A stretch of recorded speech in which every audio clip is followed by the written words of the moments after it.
Architect Don Ruggles is president of the Ruggles Mabe Studio, designing awe-inspiring structures and residences across Colorado. But we're here today to talk to Don about something he's also extremely passionate about, understanding how deeply our well-being is influenced by scientific and artistic principles. Well, he wrote a book about it called Beauty, Neuroscience, and Architecture: Timeless Patterns and Their Impact on Our Well-Being. Welcome, Don.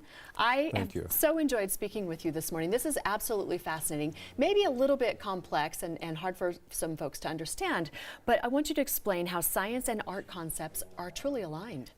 Well, neuroscience has found that when we call something beautiful, we're actually responding to a pattern that we recognize that creates pleasure in us, and that pleasure response has important health and well-being components that really are quite impactful.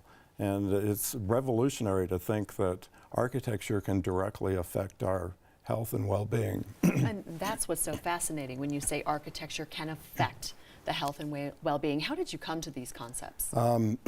It's hard to believe, but almost 50 years ago, I designed a project, and somebody walked in when it was finished and said, "This is absolutely beautiful." And I honestly had no idea what they were talking about. And we're just going to take a quick drink here. There you go. Excuse me. And then, so 50 years ago, and somebody observed that it was an absolutely beautiful project, and I had no idea what they were talking about. And then that question, I wondered why, and that question sat with me for decades until I was asked to give a talk for Children's Hospital here in Denver. It was a fundraiser, and in researching that talk, I came across a new organization called the Academy of Neuroscience for Architecture. It's based at the Salk Institute in San Diego. And the information that they were developing and researching was absolutely incredible. And I thought, really this should be getting out to the profession. So I started doing more research and giving lectures, and eventually that led to my writing this book. Also, at the same time, our firm started to notice a recurring pattern in our work that people were calling our work beautiful, and a recurring pattern of a 3x3, or sometimes known as the rule of thirds. And in architecture is known as the 9-square pattern.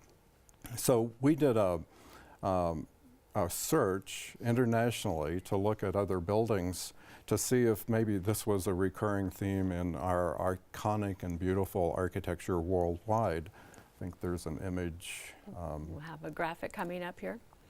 Well, and I do want to mention that the book has a lot of science in it, and I've just cracked the book open, and I can't wait to dive into it.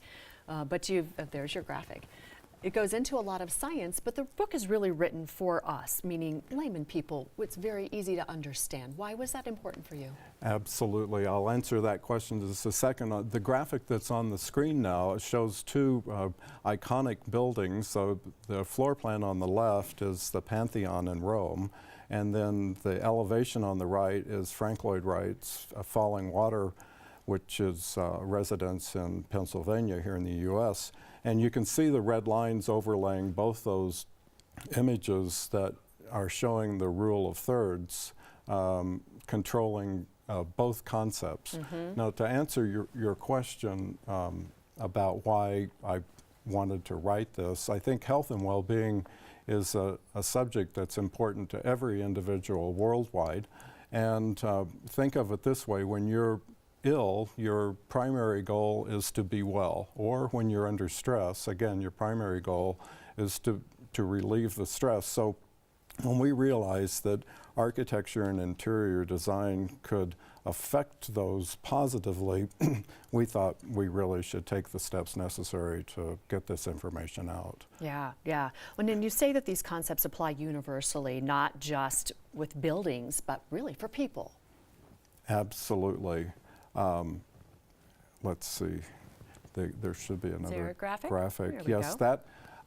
So here we have image of parents bonding with a child shortly after birth. And this really comes down to the facial pattern, which is part of the whole bonding process. So when a child is born, they have to find a face to survive. And the pattern that's on our face is actually the pattern that the child is looking for. So if you could go to the next graphic, and that shows 3 images at the bottom of the screen here. And on the left is a fuzzy face, which is what the child sees when they're first born, and has 3 dark spots, which is 2 eyes and a mouth. Then converting that to a graphic, which is the rule of thirds, and the center graphic, and then transitioning over to the right, which is the 9-square graphic.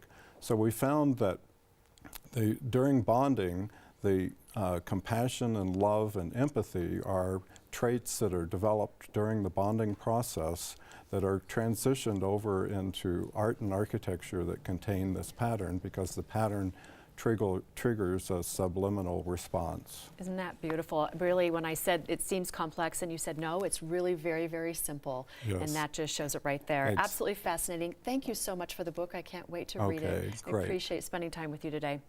Well, what an incredible way to better understand yourself and the world around you. Pick up Beauty, Neuroscience, and Architecture, Timeless Patterns and Their Impact on Our Well-Being. It's available now on Amazon and BarnesandNoble.com.